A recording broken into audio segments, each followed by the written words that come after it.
Attorney, nakasunod ba ang pagpapalabas ng subpoena sa mga tuntunin ng ating konstitusyon at ng impeachment doon sa impeachment rules na tinatawag yung nangyaring Ah, kapasyahan? well, procedurally, of course, wala namang naging mali precisely because yung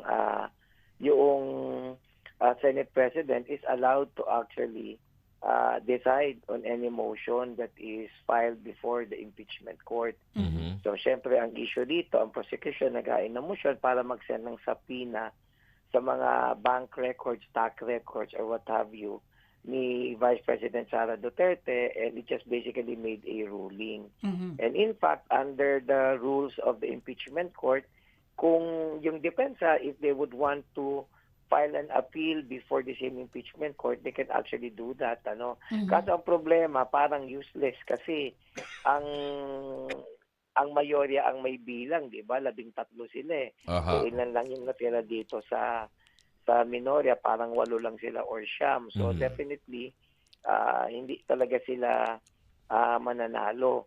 So ang remedy na pwedeng gawin dito ng depensa is actually to file,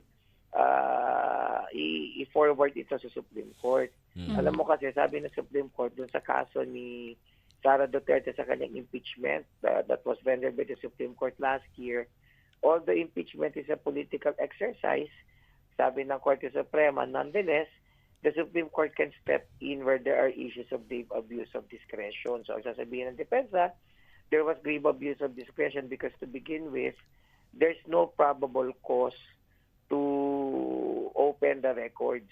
Hindi Mhm. ba? So that was not actually met. And number two, it's a fishing expedition precisely because they would want to look into those records and indiscriminately Mhm.